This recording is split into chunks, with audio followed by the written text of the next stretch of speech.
Alright, hello everyone. Today we're going to be doing a reaction or review to the Tinker's Construct Lite add-on for Minecraft Bedrock. It's a pretty big add-on and I'm not going to go over everything. I'm just going to go over the basic stuff and then show you guys the rest of it. But it's a huge mod, especially if you like kind of increasing the complexities of survival and kind of branching your progression into the different stages of Minecraft, like to Diamond, to Netherite, and making it a little bit more challenging, but the reward is there, as of course you do get better tools with different abilities and stuff like that. So it's a really cool mod overall. But there is 4 books in this mod, and we're going to go over the first one in detail, and the other 3 I'm going to leave to you guys. So you basically have to craft these patterns, as you can see right here. This is how you make the templates to then make a tool. So you have to have the stencil table, as you can see right here. Now, with these stencils that I have, you can essentially go to the table, and if you're in survival, it'll actually put up all the different recipes for you to just instantly craft. But you can basically make these stencils, which, as you can see in the part builder that you have, which is another like crafting table like thing, you can then make the different parts by combining the stencils with a type of material. And then what you can do is you can go to a Tinker's station and then add a handle, then a bit of binding, as well as the tool head. Now, obviously, every recipe is a little bit different, but for this one, I messed up the recipe. I got the wrong type of actual binding for a pickaxe. It would have to be string binding, whereas this one is leather. As you can see, I messed that up. And as you can see here, I actually fixed that, as obviously, we don't want to be doing the wrong thing. But as you can see, I have now got a little bit of an improved wooden pickaxe that has cultivation and stringy. Now, I will be going over all the effects when we go through the pages, as it has literally all the information in there. But one of the effects that you will be able to see right here after I kill the sheep over here is that the stringy one essentially gives you a chance to get string when you kill enemies, which is a nice little perk, but it's not like, insane. So the tier 1 melee harvest materials, as you can see right here, this is wood. So the trait is cultivation, as you see right there. So you have the heads and also handles as well. And it has all the details there for how fast it is and the damage and everything. And then we'll have stone, and the unique trait is summoner. And for bone, which is a unique type of material, it is undead. And then we have string, which the trait is stringy as well. So that is the binding type. So that's what all the different types of tools, that's what you need to use string for, is all the different types of tools. You can also get string by getting plant fibers, by breaking grass as well. So that's a unique way to get string, so you can essentially get started on doing your tools very, very quickly. So yeah, that's basically like the very low end tools. As you can see here, there's how you make a pickaxe and a hand axe as well. The different types of materials you'll need for these. As you can see, you need string for the pickaxe. And of course, you need the vine one for the axe. You also have a shawl, a sword, and some other melee weapons as well, like a dagger and a cleaver. From what I know, the cleaver is the best because it does the most amount of damage. Yeah, that's right there. These are the traits right here. So for summoner, stone and endstone have a rare chance to spawn silverfish and endermites respectively. For cultivation, it increases the chance for obtaining more items from crops when harvesting. Undead, striking undead mobs like zombies and husks transforms them into skeletons. And then stringy spiders and sheep will now drop string when defeated. And obviously they are for the respective different types of materials that we went over. And now for the rest of this book, it goes into things like tool damage, as it has a little indicator on the bottom that basically says how much durability it has left. It also has tool repair kits as well that you can craft, but you obviously have to have the stencil for it, and then you have to use essentially the same method that we've done before to actually craft it. But then 3 different crafting blocks are essentially the way to go for the basic stuff. That's all in this book right here. More complex stuff will be in the other books. So here's more information right here about the tool repairs and how to do it. But it basically is just like an instant repair kit that just repairs your tool, which is really good if you don't have mending yet, of course.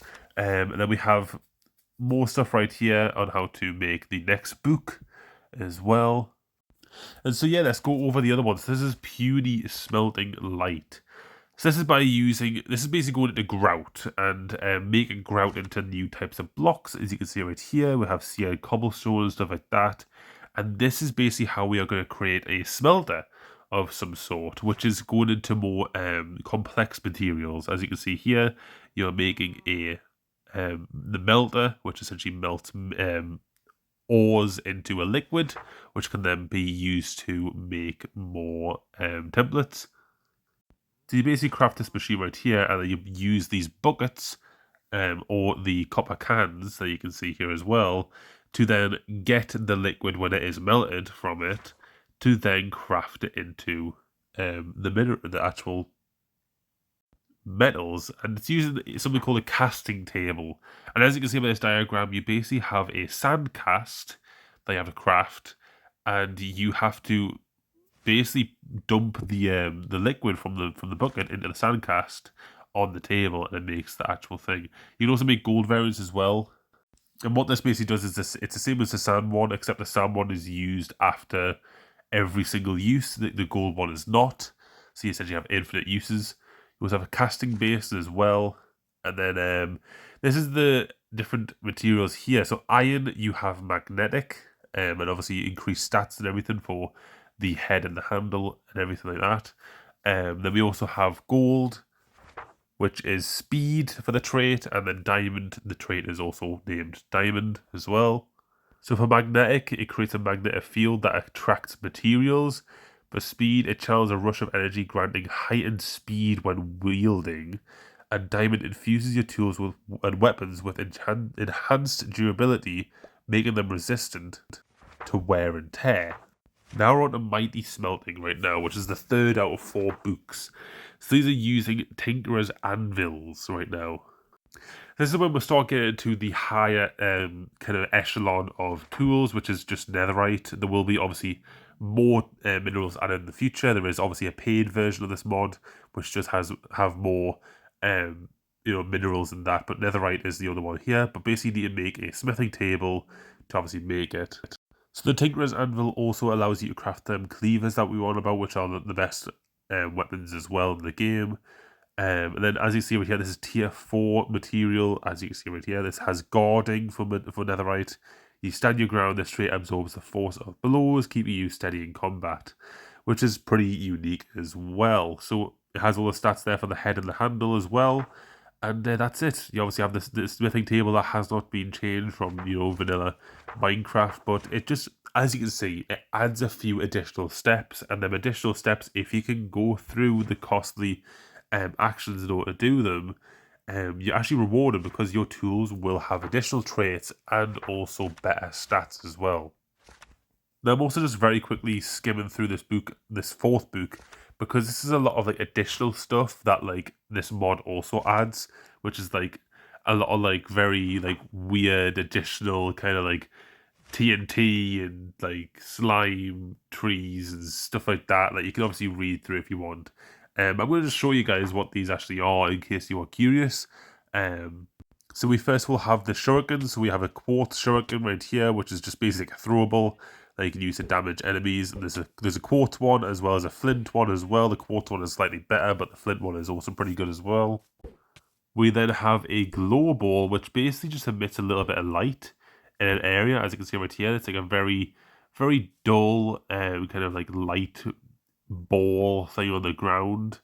You can actually destroy them as well. So if you don't like it, then you can just do that. But then you also have this little device here as well that you can make, which is practically a dynamite from a lot of other mods that we've also seen. Then the other really cool thing that I liked was this earth slime, whatever this is, sling, I think it said. And you basically hold it down to charge it, and when you release, you'll essentially just go launch it into the air. So you act like a slime in a way, which is really cool. So there's a lot of very kind of random things in this mod as well, but for being free, it's a really, really good mod, and I would actually suggest that this, if you're going to start a survival, it's a pretty good mod to actually add into your survival, just to, to add more options for tools, to customize your entire experience. So yeah, I really do think this mod is really good. I also want to show you guys the best tool in the game.